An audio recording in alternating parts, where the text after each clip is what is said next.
Hi friends, ನಮಸ್ತೆ. Welcome to my channel. ಇವತ್ತು ಅಣಬೆ ಅಥವಾ ಮಶ್ರೂಮ್ ಬಿರಿಯಾನಿ ಯಾವ ರೀತಿ ಮಾಡೋದಂತ ನೋಡೋಣ ಬನ್ನಿ. ನಮ್ಮ ಚಾನಲ್ಗೆ ಹೊಸೊಬ್ಬರಾಗಿದ್ದರೆ ಪ್ಲೀಸ್ ಸಬ್ಸ್ಕ್ರೈಬ್ ಮಾಡಿ, ಲೈಕ್ ಮಾಡಿ, ಶೇರ್ ಮಾಡಿ. ಇದು ಮನೇಲಿ ತುಂಬಾ ಮಾಡಿದ್ರೆ ಚೆನ್ನಾಗಿರುತ್ತೆ. ಇದು ಹೋಟೆಲ್ ಶೈಲಿಯಲ್ಲಿರುತ್ತೆ. ಇದನ್ನು ಯಾವ ರೀತಿ ಮಾಡೋದಂತ ನೋಡೋಣ ಬನ್ನಿ. ಇದು ಮೊದಲಿಗೆ ಒಂದು ಪಾತ್ರೆ ಇಟ್ಕೊಂಡಿದ್ದೀನಿ. ನಾನು ಇಲ್ಲಿ ಕುಕ್ಕರಲ್ಲಿ ಮಾಡ್ತಾಯಿಲ್ಲ, ಓಪನ್ ಪಾತ್ರೆಯಲ್ಲೇ ಮಾಡ್ತಾಯಿದ್ದೀನಿ. ಇಲ್ಲಿ 2 ಸ್ಪೂನ್ ಎಣ್ಣೆ ಹಾಕ್ಕೊಂಡು 1 ಸ್ಪೂನ್ ತುಪ್ಪ ಹಾಕ್ಕೋತಾ ಇದ್ದೀನಿ. ಅದು ಎಣ್ಣೆ ತುಪ್ಪ ಹಾಕಾದ್ಮೇಲೆ ಮಸಾಲೆ ಪದಾರ್ಥಗಳನ್ನ ಹಾಕ್ಕೊಳ್ಳೋಣ. ಚಕ್ಕೆ, ಲವಂಗ, ಸೋಂಪು ಕಾಳು, ಪಲಾವ್ ಎಲೆ ಮತ್ತು ಕಸ್ತೂರಿ ಮೆಂತೆ ಎಲ್ಲನೂ ಹಾಕ್ಕೊಂಡು ಚೆನ್ನಾಗಿ ಫ್ರೈ ಮಾಡ್ಕೊಳ್ಳೋಣ. ಇದು ಸ್ಕಿಪ್ ಆಗಿದೆ. ಈಗ ನೋಡಿ, ಕಲ್ಲುವು, ಚಕ್ಕೆ, ಲವಂಗ, ಪಲಾವ್ ಎಲೆ ಎಲ್ಲನೂ ಹಾಕ್ಕೊಂಡು ಚೆನ್ನಾಗಿ ಫ್ರೈ ಮಾಡ್ಕೊಳ್ಳೋಣ. ಇವಾಗ 2 ಈರುಳ್ಳಿ ತೊಗೊಂಡಿದ್ದೀನಿ. 2 ಈರುಳ್ಳಿನ ಉದ್ದುದ್ದಾಗಿ ಕಟ್ ಮಾಡಿಕೊಂಡು ಇದನ್ನು ಸುಧಾ ಅದರೊಳಗಡೆ ಹಾಕಿ ಫ್ರೈ ಮಾಡ್ಕೊಳ್ಳೋಣ. ತುಂಬಾ ಚೆನ್ನಾಗಿರುತ್ತೆ. ಚೆನ್ನಾಗಿ ಫ್ರೈ ಮಾಡ್ಕೊಳ್ಳೋಣ. ಇದು ಕಲರ್ ಚೇಂಜ್ ಆಗೋವರೆಗೂ ಉರಿ ಸಿಮ್ಮಲ್ಲಿ ಇಟ್ಕೊಂಡು ಫ್ರೈ ಮಾಡ್ಕೋಬೇಕು. ಉರಿ ಜಾಸ್ತಿ ಮಾಡ್ಕೋಬಾರ್ದು, ಸಿಮ್ಮಲ್ಲೇ ಇಟ್ಕೊಂಡು ಚೆನ್ನಾಗಿ ಇಲ್ಲಿ ಕಲರ್ ಚೇಂಜ್ ಆಗೋವರೆಗೂ ಹುರ್ಕೋಬೇಕು. ಅಷ್ಟರಲ್ಲಿ ಮಸಾಲೆಗೆ ರುಬ್ಕೊಳ್ಳೋಣ. ಮಸಾಲೆಗೆ 1 ಹಿಡಿ ಸಾಂಬಾರು ಸೊಪ್ಪು, 1 ಹಿಡಿ ಪುದೀನ, 1 ಗೆಡ್ಡೆ ಬೆಳ್ಳುಳ್ಳಿ, 10 ರಿಂದ 15 ಹಸಿಮೆಣಸಿನ್ಕಾಯಿ, 1 ರಿಂದ 1.5 ಇಂಚು ಶುಂಠಿ. ಇಲ್ಲಿ ಪುದೀನ ಮತ್ತು ಸಾಂಬಾರು ಸೊಪ್ಪನ್ನ ಒಂದೇ ಪ್ರಮಾಣದಲ್ಲಿ ತೊಗೋಬೇಕು. ತುಂಬಾ ಚೆನ್ನಾಗಿರುತ್ತೆ. ಇವಾಗ ಪೇಸ್ಟ್ ಮಾಡ್ಕೊಳ್ಳೋಣ. ಈಗ ಅದ್ರ ಜೊತೆಗೇ ಸ್ವಲ್ಪ ಉಪ್ಪು ಹಾಕ್ಕೋತಾ ಇದ್ದೀನಿ ನಾನು, ಏಕೆಂದರೆ ಕಲರ್ ಆಗೇ ಇರುತ್ತೆ, ಅದಕ್ಕೋಸ್ಕರನೇ ಉಪ್ಪು ಹಾಕ್ಕೋತಾ ಇದ್ದೀನಿ. ಇಲ್ಲಿ ಅಣಬೆ ತೊಗೊಂಡಿದ್ದೀನಿ. ಮೇಲ್ಗಡೆ ಲೇಯರ್ ಎಲ್ಲ ಚೆನ್ನಾಗಿ ತೊಳ್ಕೊಂಡು ಬಿಡಿಸಿ ಅಣಬೆ ತೊಗೊಂಡಿದ್ದೀನಿ. ಇಲ್ಲಿ ಇದು 200 ಗ್ರಾಮ್ಸ್ ಇದೆ. ತುಂಬಾ ಚೆನ್ನಾಗಿ ತೊಳಿಬೇಕು. ಅದನ್ನ ಮೇಲ್ಗಡೆ ಲೇಯರೆಲ್ಲ ತೆಗಿಬೇಕು. ತೆಗೆದು ಎಲ್ಲನೂ ಕ್ಲೀನ್ ಮಾಡ್ಕೊಂಡಿದ್ದೀನಿ. ಈಗ ನೋಡಿ, ಇವಾಗ ಚೆನ್ನಾಗಿ ಫ್ರೈ ಆಗಬೇಕು.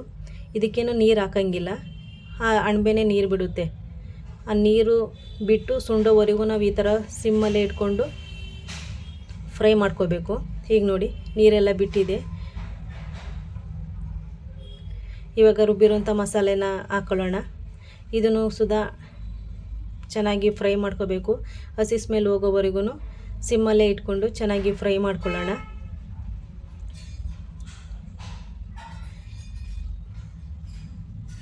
ಈಗ ನೋಡಿ, ಚೆನ್ನಾಗಿ ಫ್ರೈ ಆಗಲಿ. ಈಗ ಪ್ಲೇಟ್ನ ಕ್ಲೋಸ್ ಮಾಡಿ ಇದಕ್ಕೆ ರುಬ್ಬಿರುವಂಥ ಜಾರ್ಗೆ 2 ಟೊಮೊಟೊನ ಹಾಕೋತಾ ಇದ್ದೀನಿ. 2 ಟೊಮೊಟೊನ ನೀವು ಕಟ್ ಮಾಡೋರು ಹಾಕೋಬೋದು. ನಾನಿಲ್ಲಿ ಪೇಸ್ಟ್ ಮಾಡಿ ಹಾಕೋತಾ ಇದ್ದೀನಿ.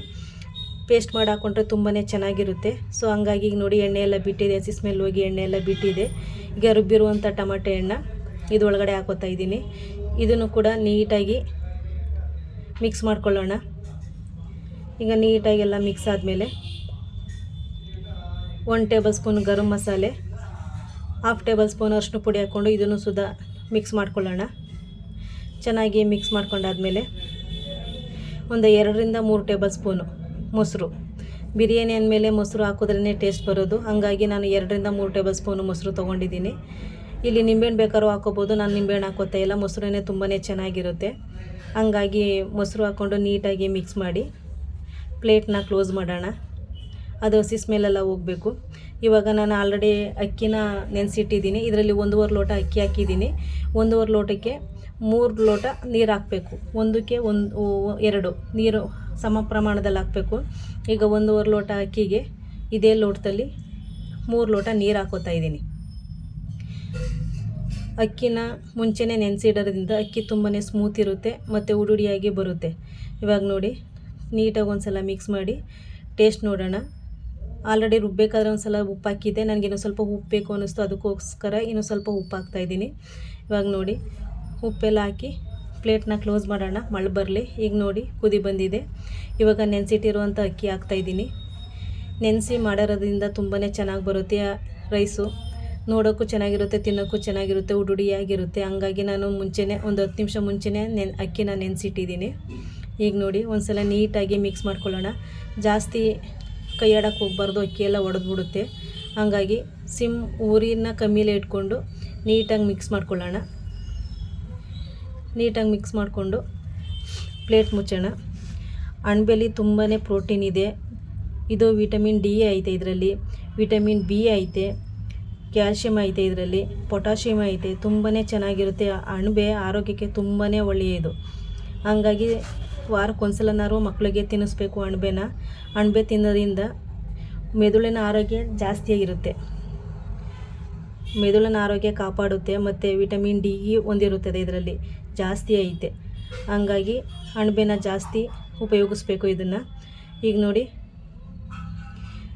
ಮುಕ್ಕಾಲು ವಾಸಿ ಅನ್ನ ಬೆಂದಿದೆ. ಇನ್ನು ಊರಿನ ಸಿಮ್ಮಲ್ಲಿ ಇಟ್ಕೊಂಡು ಮೇಲ್ಗಡೆ ಒಂದು ಭಾರವಾಗಿರೋ ವಸ್ತುನ ಇಡೋಣ. ಈಗ ನೋಡಿ ತುಂಬಾ ಚೆನ್ನಾಗಿ ರೆಡಿಯಾಗಿದೆ. ಒಂದು ಸಲ ಮಿಕ್ಸ್ ಮಾಡ್ಕೊಳ್ಳೋಣ ನೀಟಾಗಿ. ಈಗ ನೋಡಿ ಬಿರಿಯಾನಿ ರೆಡಿಯಾಗಿದೆ. ಈಗ ಒಂದು ಬೌಲ್ಗೆ ಸರ್ವ್ ಮಾಡ್ಕೊಳ್ಳೋಣ.